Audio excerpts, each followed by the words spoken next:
देखिए ये हम लोग का जो चैप्टर है क्लास 11th का डिस्कवरी टर्ट, जो आपका हॉर्नबिल का जो थर्ड चैप्टर है, हम लोग इसी चैप्टर को फिर से एक बार छोटा सा रिकैप करके आगे बढ़ जाएंगे। तो हमने बताया क्या था कि किंग टट जो है, जो कि इजिप्ट का जो बहुत ही पावरफुल जो एम्पायर था, उसका लास्ट रूलर था, ठीक है। तो वो कैसे कम उम्र में उसकी डेथ हो जाती है, लगभग टीनेजर था जब, मैं हो सकता है कि बिलो 20 हो तभी उसका डेथ हो जाता है, ठीक है। तो 1922 में उसके टॉम को डिस्कवर किया गया कि यहीं पे उसके बॉडी को दफनाया गया, ठीक है। और उसके 80 साल बाद मतलब 2005 में इसके बॉडी को निकाला जा रहा है। क्यों? बिकॉज वो लोग इसका सीटी स्कैन करेंगे और सीटी स्कैन करके इसके बारे में पता लगाएंगे कि आखिर इसका डेथ होने का रीजन क्या है। दूसरा मैंने बताया कि जब इनके डेड बॉडी को निकाला जा रहा है, जब डिग आउट किया जा रहा है, तो during the same time storm, तेज तूफान देखने को मिल रहा है। प्लस आप देख रहे हो क्या चीज कि चारों तरफ आपके बादल घिर चुके हैं, नहीं है। तो ये लगभग इनका डेथ अबाउट 3300 मतलब 3300 साल पहले इनका जो डेथ था वो हुआ है, ठीक है। तो ये सारे टॉपिक हम लोगों ने वर्कआउट कर लिया है। मैंने आपको ये भी बताया कि इनके डेड बॉडी जो जो दफनाया गया है, तो ये एकदम वेल मेंटेन, लगभग 26 फीट नीचे, 26 फीट नीचे इनको दफनाया गया है, ठीक है। तो हम लोग आगे पॉइंट पे जाएंगे कि the mummy is in very bad condition. आपने ये भी देखा क्या कि यहाँ पे जो आपके जाही हवास है, इन्होंने बताया कि मम्मी मतलब उनका जो किंग जो टट है, उनका जो डेड बॉडी है बहुत ही बैड कंडीशन में है। क्यों? क्योंकि वहां पे कार्टर जो बंदा है, उसने उनके बॉडी के साथ कुछ टेस्ट करा है। तो कार्टर कौन है? तो इसका फुल नाम है हावर्ड कार्टर, ठीक है। हावर्ड कार्टर जो कि एक ब्रिटिश आर्कियोलॉजिस्ट है, जिसने 1922 में डिस्कवर किया था टर्ट्स के टॉम का after year of futile search. मैंने लंबे समय तक बहुत बड़ा स्ट्रगल सर्च किया था, उसके बाद 1922 में। तो देखो यहाँ पे किंग टट के बॉडी को मतलब मम्मी को डिस्कवर किसने किया, उनके टॉम को डिस्कवर किसने किया? तो ये आर्कियोलॉजिस्ट। आर्कियोलॉजिस्ट जानते हो ना किसको बोलते हैं? आर्कियोलॉजी जानते हो किसको बोलते हैं? आर्कियोलॉजी। तो आर्कियोलॉजी का मतलब आपने जब पढ़ा होगा, स्टार्टिंग में आपने पढ़ा होगा हिस्ट्री जब 8-9 में, तो आर्कियोलॉजी का मतलब होता है क्या, जिसकी जो जमीन खोद के जो पुराने चीजों को निकाल के उसके ऊपर स्टडी करके लोगों को तक इंफॉर्मेशन पहुंचाते हैं। तो उस स्टडी को हमारे आर्कियोलॉजी जो करते हैं उसको आर्कियोलॉजिस्ट बोलते हैं। तो ये हावर्ड कार्टर जो वो ब्रिटिश आर्कियोलॉजिस्ट है, जिसने 1922 में टर्ट्स के टॉम को डिस्कवर किया था। ध्यान देना पॉइंट पे। तो टॉम को किसने डिस्कवर किया? हावर्ड कार्टर, जो कि कौन है? ब्रिटिश आर्कियोलॉजिस्ट है। कब किया था? तो 1922 में किया था। ये कुछ इसके इंपॉर्टेंट डेट भी है, कुछ पॉइंट भी है जो कि आपको अगर पेंसिल साथ में रखे हो या फिर राइटर जो भी रखे हो, तो उसको यहाँ पे टिक आउट कर लेना, बिकॉज ये सब याद करने वाले पॉइंट्स हैं। फिर आगे क्या होता है ध्यान दीजिएगा। फिर आगे पॉइंट हुआ कि इट्स कंटेंट्स, ध्यान देना, it's content so hastily ran in the antiquity were surprising complete। अब आपने क्या देखा कि इनका जो कंटेंट था, ये जो कंटेंट इन्होंने दिया, मैंने क्या बताया, आर्कियोलॉजिस्ट का काम क्या है? नीचे की जो छिपी हुई जो हिडन चीजें उसको निकालना, निकाल के उसके ऊपर डिस्कवर करना, वर्क करना, स्टडी करना, उसके बाद इंफॉर्मेशन लोगों तक पहुंचाना। तो इन्होंने भी जो स्टडी किया था, पर तेजी से ये वर्कआउट किया था, और जो उन्होंने नॉलेज दिया, जो इंफॉर्मेशन हम लोग को दिया, वास्तव में बहुत ही ज्यादा सरप्राइजिंगली था। So they remain the richest royal collection ever found and have become part of the pharaoh legend। आपने क्या देखा कि ये लोग मतलब ये जो इंफॉर्मेशन उन्होंने दिया था, ये वास्तव में क्या उन्होंने इंफॉर्मेशन दिया था कि इनका जो एम्पायर था, मतलब ये राजा किंग जो टट है, इनका जो एम्पायर साम्राज्य जो है, उसको इन्होंने बताया कि हो सकता है कि ये बहुत ही ज्यादा रॉयल कलेक्शंस के लोग होंगे। या फिर दूसरा इन्होंने ये भी बताया क्या कि इनका जो डेड बॉडी पाया गया, डेड बॉडी पहले के टाइम में आपने देखा होगा कि जब लोग जब डेथ कर जाते थे, तो उनके बॉडी को जब दफनाया जाता था, तो उनके यूजफुल जितने भी गुड्स जिनको वो लोग कंटिन्यू यूज करते थे, उसको भी उनके बॉडी के साथ दफना दिया जाता था। ये फॉर्म आपने जो देखा है, और इसी के आधार पर पहले सती प्रथा भी चलता था, जिसको हम लोगों ने हटा दिया आगे चल के। तो उस तरीके से आपने कि इनके जब डेड बॉडी को सर्च किया गया, तो इनके बॉडी के साथ क्या क्या चीजें मिली? तो बहुत सारा रिचेस्ट रॉयल कलेक्शन मिला। कैसा कैसा कलेक्शन मिला? तो देखो क्या क्या इनके डेड बॉडी के साथ था। तो यहाँ पे देखो, artefacts in gold, their eternal brilliance meant to guarantee resurrection causes sensation and the time of discovery। मतलब डिस्कवरी के समय इनके डेड बॉडी के साथ बहुत सारे ऐसे चीजें मिली, जैसे में सब गोल्डन पे बनी हुई थी, सब सोने की बनी हुई थी, जो रिप्रेजेंट कर रहा था कि ये बंदा जो था ये कोई किंग ही था। अरे जो कफन मतलब कि डेड बॉडी तो बहुत लोगों की है, बहुत सारे लोगों की मम्मी होंगी, डेड बॉडी जो होंगी उस जमीन के नीचे दफने आई होंगी, लेकिन 26 फीट नीचे और उतना रॉयल तरीके से डेकोरेट करके उनके बॉडी को रखा गया है और उनके बॉडी के पास केवल गोल्डन चीजें वहां पे मौजूद है। तो ये इंडिकेट करता है कि वो कोई ना कोई किंग का ही था। किंग कौन था? किंग टट था। और यहाँ पे देखो एक वर्ड दिया हुआ है रेजरेक्शन का मतलब होता है कि पुनर्जन्म। होता है ना कि हम लोग इसलिए उनके डेड बॉडी के साथ वो सारे सामान रखे गए थे कि अगर किंग टट का पुनर्जन्म होता है तो पुनर्जन्म के बाद वो सब चीजों का यूज वो फिर से करेंगे। तो ये मतलब सुपरस्टिशन अंधविश्वास की बात की जा रही है, अंधविश्वास पे भी वो लोग विश्वास करते हैं। तो खैर हमारे यहाँ भी ऐसी चीजें होती हैं, हम लोग भी देखते हैं ना, हमारे यहाँ जो फ्यूनरल या फिर जो वर्क होते हैं, अगर कोई किसी का डेथ होता है तो हम लोग यही ना बोलते हैं भाई उनके आत्मा को शांति मिलेगी, पुनर्जन्म उनका होगा, ये वो जो भी है। तो ये सब चीजें उनके पास भी होती थी। हाँ वही बात है, सही बात है, बता रहा हूँ। तो caused a sensation at the time of discovery। तो फिर आगे देखो and still get the most attention। और जो चीजें उनके डेड बॉडी के साथ मिली लोग आज भी उसके ऊपर बहुत ज्यादा ध्यान देते हैं। But that was also buried with the everyday things he want in the afterlife, board games, a bronze razor, linen undergarments, cases of food and wine।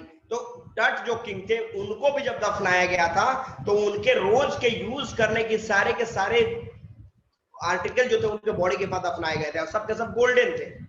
जैसे मैं एग्जांपल दिया कि board games, bronze razor, लाइनन undergarments, food, wine. अब ये सब चीज के बारे में बताना नहीं पड़ेगा, ये सब चीजों को उनके साथ अपनाया गया था। ठीक है, क्योंकि अगला जन्म इनका होगा तो ये सब चीजों का यूज वो करेंगे। After months of carefully recording the pharaoh, pharaoh का मतलब रूलर की बात की जा रही है। Funerary treasury। अब आपने देखा कि ये जो रूलर था, जो कम उम्र का रूलर था, इसके डेड बॉडी के साथ जितनी चीजों को दफनाया गया है उसके ऊपर एक लंबा स्टडी किया जा रहा है, केयरफुल तरीके से स्टडी किया जा रहा है, रिकॉर्डिंग की जा रही है हर रिकॉर्ड्स को। और उसके बाद कार्टर बिगैन इसको रिकॉर्ड करने के बाद अब ये कहां पे इन्वेस्टिगेट कर रहे हैं? तो हिस्ट्री नेस्टेड कॉफिन, मतलब इनका जो कॉफिन, कॉफिन मतलब तो समझ रहे हो कि जहां पर दफनाया गया उसकी बात कर रहा है। तो 3 लेयर पे था, पहला लेयर, सेकंड लेयर और नीचे थर्ड लेयर। ठीक है, थर्ड लेयर पे उनका बॉडी था, उसके ऊपर एक लेयर, 2 लेयर पे कुछ था। तो उसको ये स्टडी कर रहा है कि इसमें क्या है। ओपनिंग द फर्स्ट, जब फर्स्ट लेयर को वो ओपन करते हैं, ध्यान देना, he found a shroud. Shroud मतलब एक शॉल, एक कपड़ा उनको मिलता है, एडॉर्न्ड विद गार्लैंड, जिसमें कुछ माला है, कुछ हार है, विलो एंड ओलाइव, जो कि किस चीज से, विलो, ओलाइव, ओलाइव लिव्स जानते हो ना, ओलिव लिव्स है, या फिर वाइल्ड सेलरी, ये भी कुछ जंगली पेड़ है, या फिर लोटस पेटल्स, लोटस जो फूल है उसके भी कुछ पत्ते वहां पे हैं, फिर कॉर्न फ्लावर्स है और भी कुछ चीजें हैं। ठीक है, तो ये सारी चीजें देखने के बाद जो फर्स्ट लेयर पे हम लोगों ने देखा कि ये माला रखा गया, जो हार जो है, हार में ये सारे अलग अलग फूल जो है वो रखे हुए हैं। तो ये क्या रिप्रेजेंट कर रहा है कि अच्छा उस बंदे का डेथ जो है, उस बंदे को दफनाया कब गया होगा? मार्च या अप्रैल में दफनाया होगा, क्योंकि मार्च और अप्रैल के महीने में ये सारे फूल जो है, फ्लावर जो है वो मिलते हैं। Getting yes no? समझ में आ रहा है कैसे आर्कियोलॉजिस्ट पता लगा रहे हैं, इंफॉर्मेशन कलेक्ट कर रहे हैं?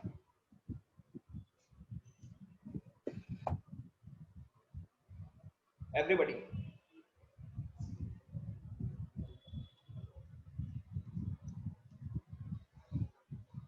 सबको समझ में आ रहा है यहां तक? एवरीबॉडी? Yes sir. केवल पांडे जी को समझ में आ रहा है?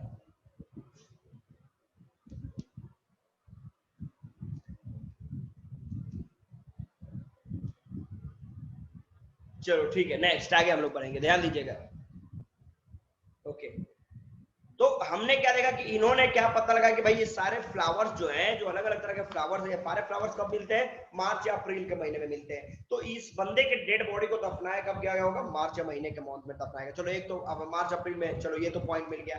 Second, when he finally reached the mummy, और जब वो first layer second layer cross करके जब थर्ड लेयर पे पहुंचते हैं तब वहां पे उन्होंने क्या देखा? प्रॉब्लम। जब वो रीच करते, जब थर्ड लेयर पे वो पहुंचते, मम्मी के उस डेड बॉडी के पास पहुंचते, दो ही रैन इनटू ट्रबल। तो वहां से प्रॉब्लम की शुरुआत होती है, ट्रबल की शुरुआत होती है। ट्रबल क्या भैया, ध्यान देना, ये कौन कर रहा है? ये कौन? तो हावर्ड कार्टर की बात की जा रही है। हावर्ड कार्टर जो कि ब्रिटिश आर्कियोलॉजिस्ट है, जिसने 1922 में, तो ये घटना 1922 की बताई जा रही है कि 1922 में उन्होंने क्या क्या क्या क्या क्या इंफॉर्मेशन कैसे कलेक्ट किया, ये सब उनकी बात की जा रही है।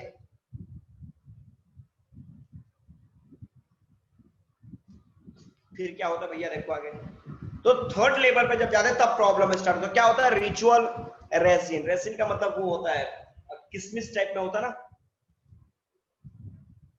उसकी बात की जा रही है कि हेड हार्डन, मतलब वो जो है वो इतना कड़ा हो गया, मतलब डेड बॉडी के बाद उसको भी रखा गया होगा, वो बहुत कड़ा हो गया है और इतना कड़ा हो गया कि सीमेंटिंग टट टू द बॉटम, कि टट का जो बॉडी है उस बॉडी को जो नीचे का जो सतह है बॉटम उससे एकदम चपका दिया, मतलब एकदम पेस्ट हो गया, फेविक्विक का जो है टूटेगा नहीं, उस तरीके का पॉइंट यहाँ पे हो चुका है, सॉलिड हो चुका है, एकदम जम गया है, रिजिड हो गया है, हिल नहीं रहा है। No amount of legitimate force could move them, किसी भी तरह का फोर्स लगाओ, कुछ भी कर लो, पूरा इन्होंने ताकत लगाया उसको खींच के बाहर निकालने का डेड बॉडी को, लेकिन कुछ भी नहीं हुआ। कोई भी यहाँ पे उनको किसी तरीके से सफलता जब नहीं मिलती है तो क्या होता भैया, ध्यान देना। Carter wrote later what was to be done, तो कार्टर ने बाद में लिखा कि उसके बाद उन्होंने क्या किया और क्या करना चाहिए था। The sun can beat down like a hammer, this force out in Egypt, and Carter tried to use it to loosen the resin. अब देखो यहाँ पे क्या है, होता नहीं कि सन का मतलब हीट। अब हम लोग जानते हैं ना कि लोहे को अगर इधर उधर मूव कराना है तो पहले हमको गर्म करते हैं, हॉट करते हैं, नहीं हीटेड करते हैं, उसके बाद उसको इधर उधर टर्न करते हैं। तो इन द सेम इन्होंने इस चीज को देखा कि भाई ताकत के बल पे हम उसको बाहर नहीं निकाल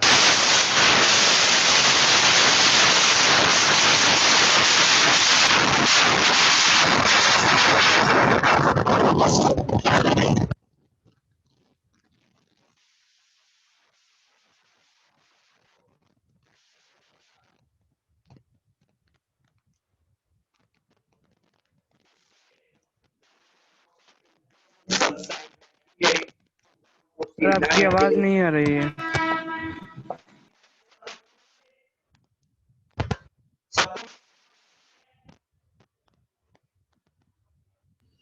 अभी भी नहीं आ रही है सर। नहीं आ रहा है।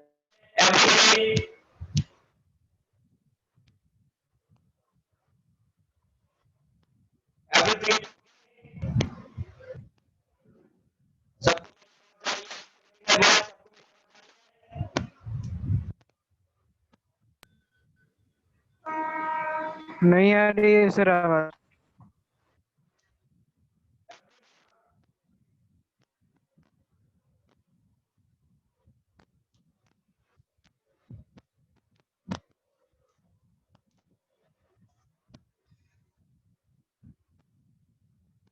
कितने चाहिए?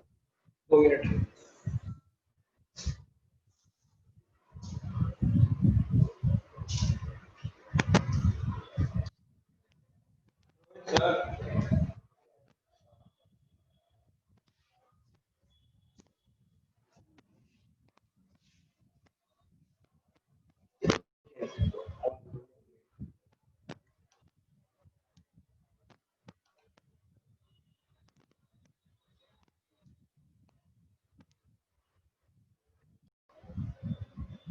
ओके ये तो सिंगर लोग की तरह हम लोग को बोलना पड़ेगा। ओके मैं एकदम धीरे बोल रहा हूँ। अब चलो, अब मेरी आवाज आप लोग को जा रही है everybody? Yes sir. Yes sir. Yes, sir. Okay चलो चलो ठीक है, ओके ओके ओके ओके। तो चलिए, हम लोगों ने देखा, अब हम लोगों ने क्या देखा, he set the mummy outside in the blazing sunshine that heated it to 149 degree Fahrenheit। अब हमने क्या करा, अब ये जो भैया थे इन्होंने क्या किया, कार्टर साहब ने क्या किया, उनके मम्मी उनके डेड बॉडी को बाहर धूप में लेके रख दिया। अब टेम्परेचर कितना था, 149 डिग्री फ़ारेनहाइट। कि अब तो कुछ होगा, बट हुआ क्या, नथिंग बट, कुछ नहीं हुआ, इसका रिजल्ट कुछ भी नहीं मिला। He reported with the scientific detachment that the consolidated material had to be chiseled away from the beneath the limbs and trunk before it was possible to raise the king's remains।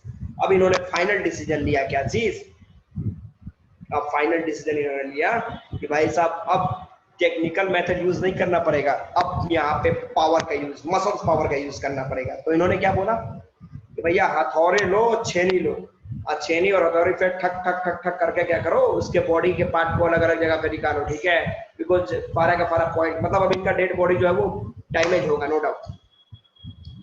In his defence, अब देखो इनसे जब पूछा गया कि भाई आपने ऐसा किया क्यों, किसके परमिशन से आपने ये किया, क्योंकि कहने का मतलब जो भी आर्कियोलॉजिकल सर्वे होते हैं या फिर जो भी आर्कियोलॉजिकल कंपोनेंट्स हमको मिलते हैं वो डायरेक्ट सेंट्रल गवर्नमेंट के अंडर में होते हैं।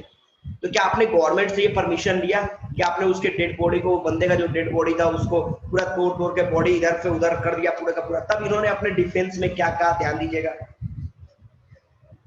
Quarter really had little choice, Carter के पास कोई चॉइस ही नहीं था। If he had not cut the mummy free, thieves most certainly would have circumvented the guards and ripped it apart to remove the gold.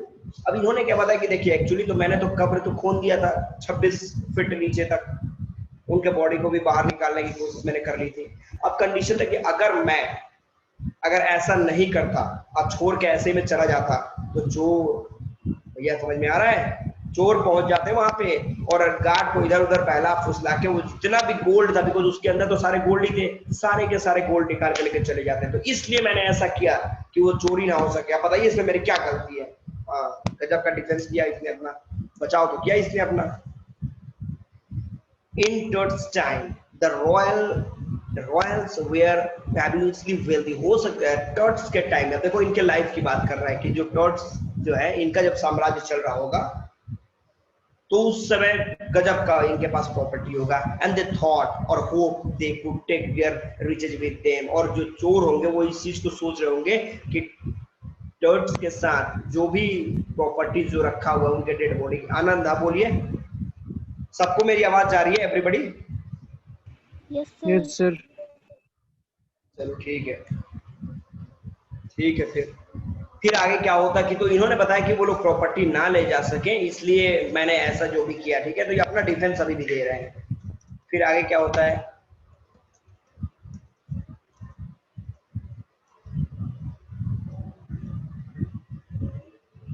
for his journey to the great beyond, King Tut was lavished with glittering goods. अब देखो कहने का मतलब है कि जैसा कि आप किंग टट की बात करोगे तो इनका जो इनका डेड बॉडी जो था वहां पे और क्या क्या सामान रखे हुए थे, इनके डेड बॉडी के बाद जब दफनाया गया तो वहां पे और क्या क्या था।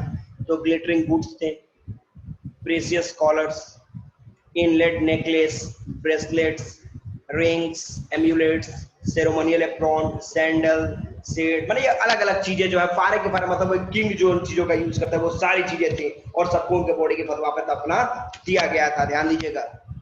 फिर आगे भैया क्या होता है, टू सेपरेट टट फ्रॉम हिज एडॉर्नमेंट्स, माने इनके जो भी इनको जो पहना के जो दफनाया गया था उन सब चीजों से इनके बॉडी को अलग करने के लिए बहुत his head and severed nearly every major joint. Carter के जो लोग थे उन लोगों ने पहले उनके गले को हथौड़े पे मार के उनके हर हेड को निकाल लिया, प्लस उसके बाद जितने भी ज्वाइंट्स थे, जिसमें यहाँ ज्वाइंट्स हो गए आपके, यहाँ ज्वाइंट्स होंगे आपके, तो जहां जहां ज्वाइंट है सारे ज्वाइंट्स को तोड़ तोड़ कर उन्होंने निकालना शुरू कर दिया। बिकॉज उनका जो ड्रेस था वो ड्रेस पूरी तरीके से उनके मम्मी के साथ क्या हुआ था, चपक चुका था एकदम फेविक्विक की तरह। गेटिंग? सबको समझ में आ रहा है यहाँ तक?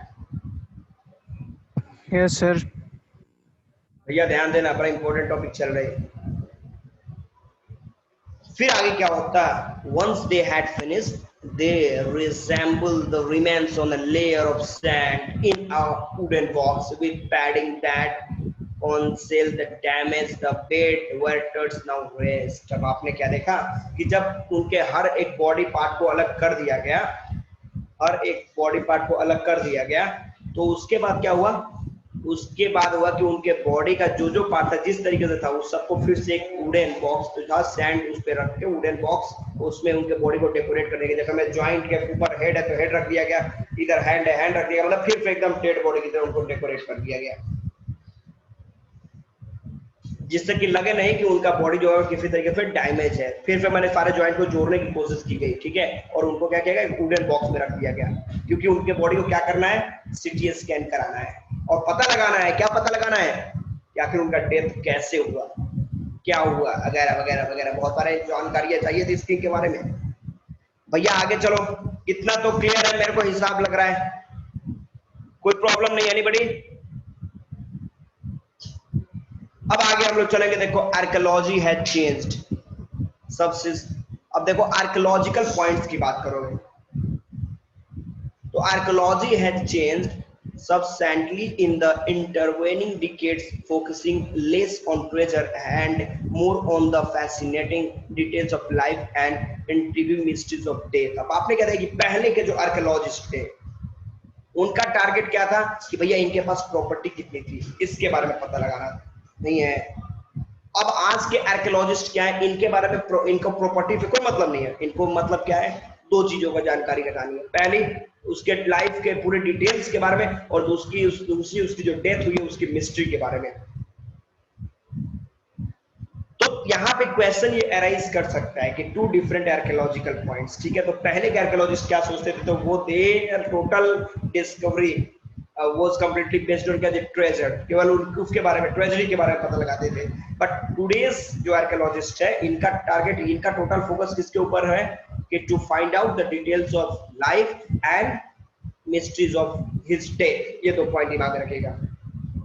It also use more sophisticated tools, और ये आजकल के जो आर्कियोलॉजिस्ट है वो नए नए मॉडर्न टूल्स का यूज करते हैं, इंक्लूडिंग इसमें मेडिकल टेक्नोलॉजी भी है, ठीक है। होता है जैसे मैं अब इनका टर्ट्स के बॉडी को 3300 साल पहले इनको दफनाया गया है, और आज इनके बॉडी से पता लगाया जाएगा कि आखिर क्या है, कैसे इनका डेथ हुआ, वगैरह वगैरह जो भी है। आगे भैया क्या होता है कि 1968 की बात कर लोगे तो more than 40 years after कार्टर्स discovery and anatomy professor x-rayed the mummy and revealed a startling fact beneath the horizon that a cake his chest। अब देखो क्या हुआ कि जब 1968 मतलब 1922 में इन्होंने पता लगाया, ध्यान देना, 1922 में कार्टर जो थे उन्होंने पता लगाया कि भाई ये टर्ट्स की बॉडी है।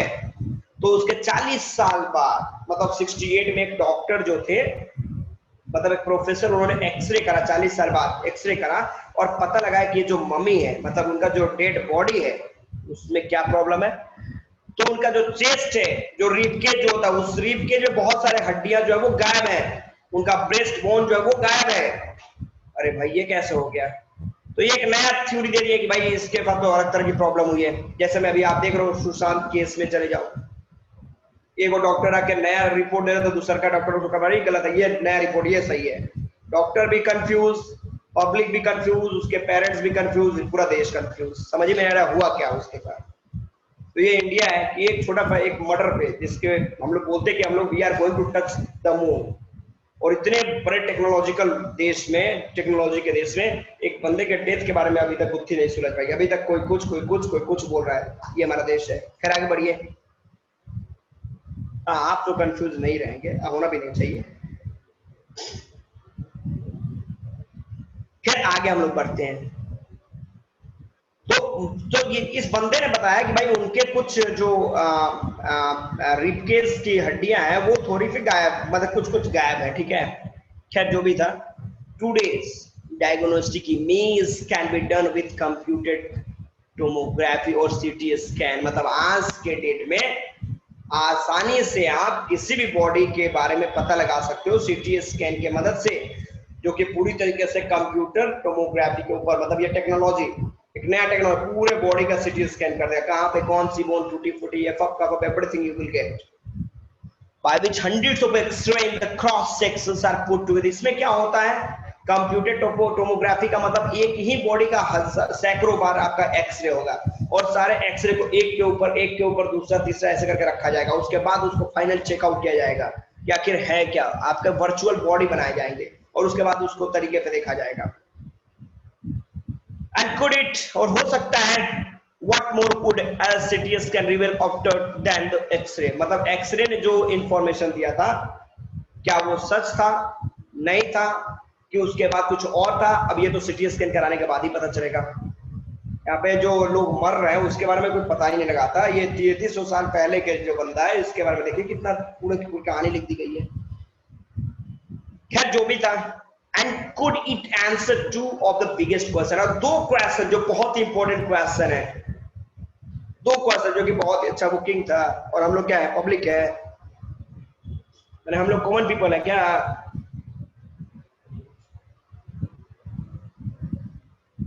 तो दो क्वेश्चन, जिस क्वेश्चन का आंसर इनको चाहिए, ध्यान दीजिएगा, दो कौन कौन से क्वेश्चन है everybody. First question, how did he die, वो कैसे मरा भैया, एंड हाउ ओल्ड वाज, और वो जब मरा तो वो कितने साल का था। बस ये दो क्वेश्चन का आंसर इनको चाहिए। इसके लिए वो एक्सरे भी करा रहे हैं, सिटी स्कैन भी करा रहे हैं, बस ये दो इंफॉर्मेशन के लिए। King Tut's demise was a big event, और ये किंग टट का जब मृत्यु हुआ होगा, जब डेथ हुआ होगा और इनको जब दफनाया जा रहा होगा, तो ये बहुत बड़ा इवेंट होगा। Event bye royal standard, he was the last of his families life. अब आपने देखा कि अपने फैमिली के वो लास्ट थे, लास्ट का मतलब लास्ट रूलर थे। तो क्लियर है कि उनका जो फ्यूनरल हुआ होगा वो वास्तव में अलग तरह का हुआ होगा। But the particular of his passing away and its aftermath and unclear, लेकिन उसके बाद क्या हुआ ये जो था, ये एक तरह का अनक्लियर, एक तरह की पहेली थी, पजल, जो कि सुलझाया नहीं जा सका। तो चलो अब इनके थोड़ा बैकग्राउंड के बारे में हम लोग स्टडी करेंगे कि इनका बैकग्राउंड क्या था, इनके पूर्वज कौन थे वगैरह वगैरह, ठीक है। तो बर्थ तरीके पर नाम पे ध्यान देना। तो पहला एमैन, क्या लिखा भाई, एमेनोटेप थर्ड। अब देखो यहाँ पे इनके पॉइंट, जैसे मैं आपने देखा ना, लुइस के बारे में पढ़ा है, Louis first, second, third, Louis 16, Louis 17, Louis 18, Louis 19। तो सब लुइस अपने टाइटल नहीं बदलता, 1 2 3 4 5 6 7 8 9 10 कर देता है। जैसे हम लोग करते हैं ना, जैसे मैं आप देखो यहाँ पे जैसे मैं आपने देख लिया क्या, जिसकी आशुतोष सिंह राठौर, उनका आने वाले जब पंकज सिंह राठौर, फिर सिंह राठौर, सिंह राठौर, सिंह राठौर, जितने पे ये हमारा टाइटल चलता चला जाता है। इन द सेम वे वहां पे Louis Louis Louis Louis Louis नाम में 1 2 3 4 5 6 7 8 100 200 300 400 चलते जाइए, कोई दिक्कत नहीं है। तो पहला जो बंदा था इनका देख लो यहाँ पे दिया हुआ है कि एमेनोटेप थर्ड जो थे, टट्स फादर, और ये हो सकता है कि टट के फादर हो या फिर ग्रैंडफादर हो, ठीक है। वाज अ पावरफुल फेरो, ये बहुत ही ताकतवर रूलर था। who ruled for almost 4 decades, जो 40 साल तक लगभग राज करता है और अपने डायनेस्टी को ऑन द टॉप पोजीशन पर रखता है, और उसको गोल्डन एज कहा जाता है in the history of Egypt, ध्यान देना। फिर उनका लड़का एमेनोटेप 4, देखो यहाँ पे एमेनोटेप थर्ड था, यहाँ पे एमेनोटेप 4 आ गया, मतलब यहाँ थर्ड के बाद ये 4 आ गया, नाम वही है, टाइटल बदल गया, 1 2 3 4 चल रहा है। तो ये राजा बनता है, तो इसने कुछ इनिशिएटिव लिया, कैसे, तो कुछ स्ट्रेंज पीरियड इसके समय को कहा जाता है। अच्छा थोड़ा और धीरे बोले, चलो ठीक है। तो उनके पीरियड को स्ट्रेंज पीरियड कहा गया, ठीक है, इजिप्ट के हिस्ट्री में।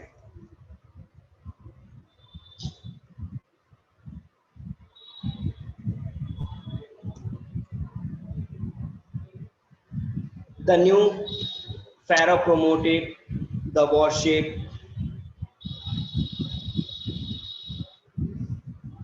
The new pharaoh promoted the worship of the Aten, the sun disk. तो इस बंदे ने क्या किया, चलो सबको मेरी आवाज जा रही है एवरीबॉडी। इस बंदे ने क्या किया, तो इसने क्या कि सन डिस्क की पूजा करो, मतलब एटेन एक नए भगवान थे, उनकी आपको पूजा करनी है, जो कि सन के जो थे, मतलब इन साइनोनिम सबका सन हो गया, सूर्य भगवान की पूजा करने की बात की उन्होंने, और प्लस अपना नाम इन्होंने बदल लिया। नाम बदले क्या लिख लिया, एखेनेटेन, एखेनेटेन ये नया नाम दिया। इसका मतलब क्या होता है, सर्वेंट ऑफ एटेन, मतलब भगवान का नौकर, servant. And move the religious capital from the old city of Thebes, तो थेब्स जो जगह था इनका पुराना कैपिटल था, उसको हटा के इन्होंने एक नया शहर बना लिया, अपना राजधानी एखेटेटेन, ये नया एक नाम दे दिया, एखेटेटेन जो था नाम था, जिसका आज के डेट में नाम क्या है, अमराना, अमराना आज के डेट में ये नाम है। ये नाम पे ध्यान देना, कौन किसका नाम दिखा रहा है, ये नाम में कंफ्यूजन हो जाएगा, ठीक है। He further shocked the country by attacking Amun, मतलब इन्होंने क्या किया आगे चल के, एमून मतलब ये दूसरा एक भगवान थे, इनके ऊपर इन्होंने अटैक किया, बोले कि एमून ये भगवान की कोई पूजा नहीं करेगा, किसकी करेगा, एटेन, ये भगवान की तुम लोग पूजा करो। और सारे लोग सरप्राइज हो गए, क्या भाई भगवान पे क्या नफरत है तुमको, भगवान तो सब भगवान है।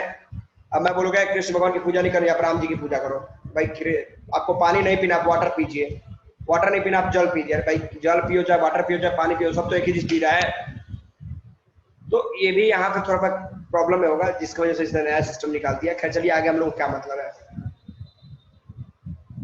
इसने स्मैश करना शुरू कर दिया। मतलब जितने भी भगवान के, ये तुम्हारे कौन से भगवान जी हैं, ध्यान दीजिएगा, कौन से भगवान किधर गए भाई, अटैकिंग एम्यून। ये जो एम्यून जो भगवान थे, इनके जो भी टेम्पल्स थे, मंदिर थे, इनके मूर्तियां थी, सबको तोड़ना फोड़ना शुरू कर दिया। मतलब ये कुछ नहीं रहेगा, सब तोड़ फोड़।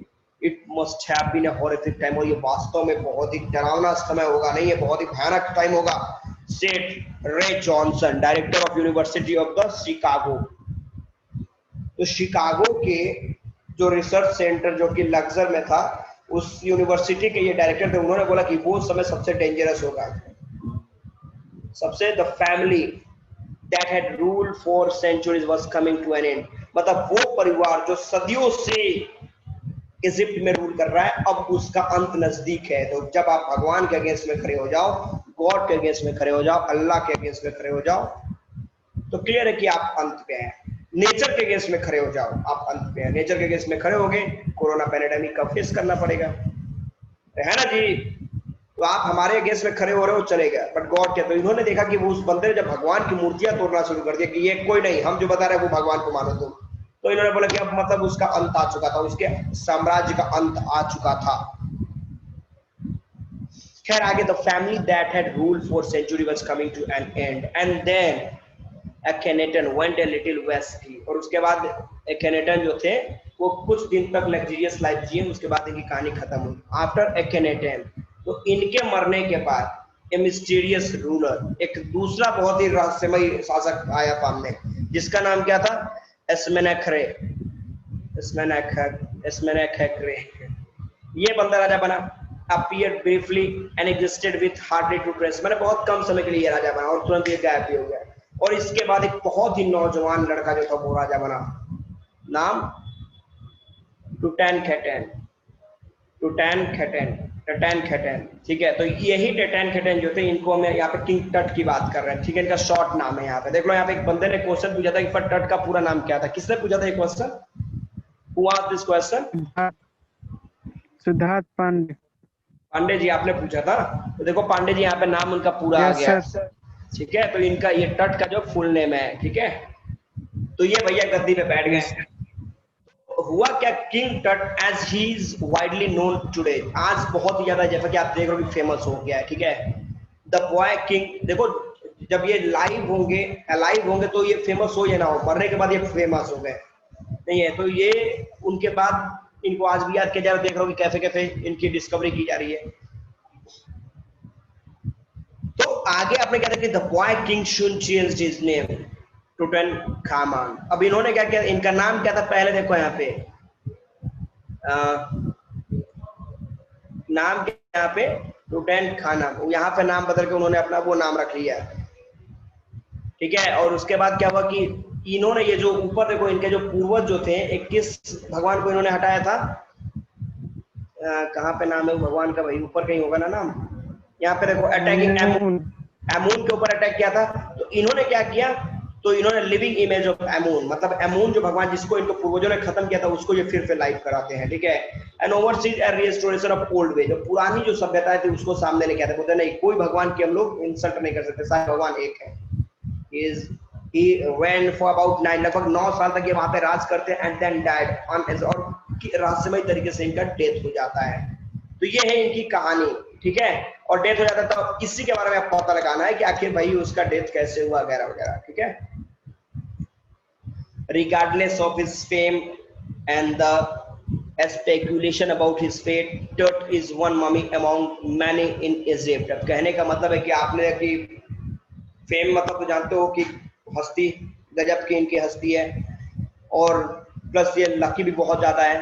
तो जितने भी मम्मी इजिप्ट में जितने भी डेड बॉडीज हैं, उनमें से ये भी एक थे। ठीक है, हाउ मेनी, अब कहने का मतलब कितने, वहां पे जब आर्कियोलॉजी जब खुदाई का काम करना शुरू कर दिए, तो पता नहीं कितने मम्मीज वहां पे मिलने लगे, कितने डेड बॉडी मिलने लगे। तो उसमें भी उन सारे डेड बॉडी में इनका एक बॉडी था जो 2003 में खुदाई की गई थी। लगभग 600 कंकाल वहां पे मिले थे।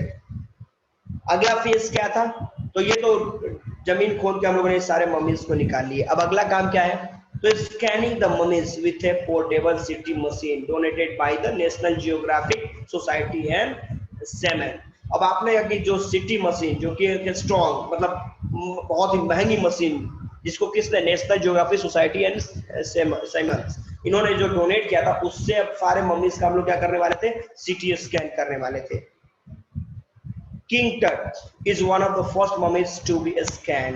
तो सबसे पहले किसको स्कैन किया जाने वाला था, किसके बॉडी को स्कैन किया जाने वाला था, तो किंग जो टट थे उनके बॉडी को स्कैन किया जाने वाला था, ठीक है। In death as in life, moving regularly ahead of his countryman. तो जिंदा थे तब भी वो देश को लीड कर रहे थे, मर चुके तब भी अपने देश को लीड कर। मैंने सबसे पहले मेरा सीटी स्कैन होगा, मेरा नहीं मतलब उनका वो जो किंग है उनका सीटी स्कैन होगा, और उसके बाद किसी दूसरे बंदे का सीटी स्कैन होगा। तो कहने का पॉइंट ये बता रहे हैं कि भाई जिंदा था तब भी मैं देश को लीड कर रहा था, और मरने के बाद भी देश को लीड कर रहा हूं, मतलब पहले मैं ही हूं। स्टोरी समझ में आ रही है एवरीबॉडी? यहां तक स्टूडेंट धीरे धीरे बहुत लगभग स्टोरी समझ में आ रही है एवरीबॉडी? Yes sir. ओके, आगे बढ़े, can we go forward? Yes sir. Okay, boring नहीं लग रहा ना? बोरिंग लगा तो बोल देगा।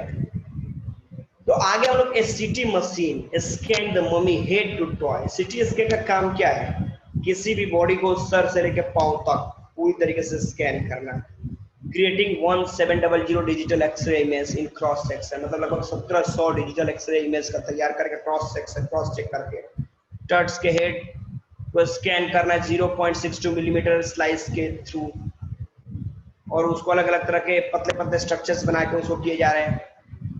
और एक एरी डिटेल्स, मतलब एक छोटा डिटेल्स को इमेज जो है वो क्या कर रहा है, कलेक्ट कर रहा है, उसको रिजल्ट के रूप में तैयार कर रहा है।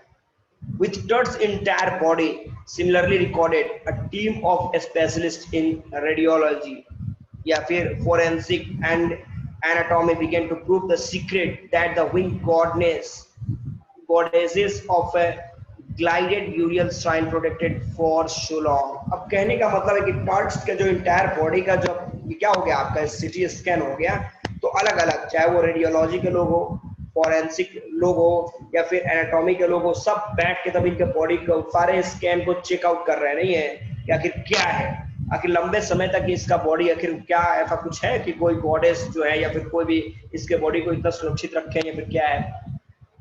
The night of the scan, workman carried dirt from the tomb in his box. The night of the scan, workman carried dirt from the tomb in his box.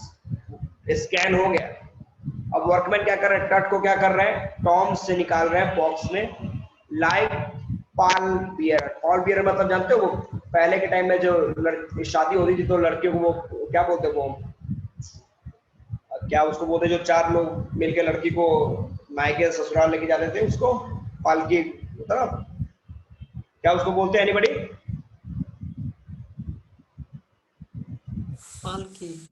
पालकी है, वो चार लोग जो लेके जाते हैं उसको क्या बोलते हैं? सर अभी शादी नहीं हुआ है। ओके मतलब वही बताइए। मेरे को नहीं पता है मगर वही पता है। हाँ वही पालकी जो लेके जाते हैं, कैरी करते हैं, उस तरीके से उस डेड बॉडी को लेकर कैरी करके जा रहे हैं। Like a pallbearer, they climbed a ramp and a flight of stairs into the swelling sand outside, then rose on a hydraulic lift into the trailer that held in a scanner। उसके बाद वो लोग क्या कर रहे हैं, उसको daddy body को ले जाके स्कैनर के पास ले जा रहे हैं। 20 minutes later, 2 men emerged। लगभग 20 मिनट के बाद दो बंदे वापस आते हैं। As printed for an office near by, और इधर लोग जाके ऑफिस में कुछ सर्च कर रहे हैं। अब सर्च करते हैं, कुछ भी सर्च कर रहे होंगे ऑफिस में। And return with a pair of white plastic fan, और उसके बाद व्हाइट कलर का प्लास्टिक फैन है, उसको लेके ये लोग आते हैं। The $1 million scanner had quit because of sand in a cooler fan। अब होता क्या है कि इनका बॉडी जो है, हाँ वेरी गुड, पालकी बोलते हैं, पालकी को जो कैरी करने वाले लोग हैं उनको, उनकी बात कर रहे हैं। अच्छा चलो मैं इसको देखता हूँ, दिमाग से भी निकला हुआ मेरे। तो हम लोग आगे बढ़ते हैं। तो हमने क्या देखा, क्या चीज, तो आपने कि अब दो बंदे सर्च कर रहे हैं कुछ जो भी है, तो वो लगभग $1,000,000 का स्कैनर जाए, इतना महंगा स्कैनर अचानक काम करना बंद कर दिया। हुआ क्या, तो आपने कि क्या चीज की किंग टर्ट जो है वो मिट्टी में है, उनके बॉडी में बहुत सारे सैंड है। अब वो सैंड क्या करता है, वो उसमें जाके प्लास्टिक फैन में जाके, वो कूलर फैन में जाके फंस जाता है, जिसकी वजह से वो मशीन जो है वो खराब हो जाता है। तभी एक बंदा जो है, गार्ड जो है, वो बड़ा डरा हुआ है, अपना जोक करते हुए बोलता है कि फैरो, कर्ज ऑफ द फैरो, कि तुम लोगों ने क्या किया, इस बंदे के डेड बॉडी को लाके यहाँ पे उसको इंक्वायरी इन्वेस्टिगेट कर रहे हो, ये उसका श्राप है जिसकी वजह से तुम्हारा मशीन, करोड़ों अरबों का मशीन काम करना बंद कर दिया। तो काम करना बंद कर दिया, तो हम लोग भी यहाँ पे एक छोटा सा ब्रेक लेंगे। तो मुझे उम्मीद है यहाँ तक की ये स्टोरी सबको समझ में आई होगी। Everybody, Yes, sir. सबको यहाँ तक स्टोरी क्लियर होगी। इसके बाद हम लोग अभी इसको आगे ले जाएंगे और प्लस इसके ऑब्जेक्टिव क्वेश्चन पे भी वर्कआउट करेंगे। तो यहाँ पे एक छोटा सा ब्रेक लेंगे हम लोग।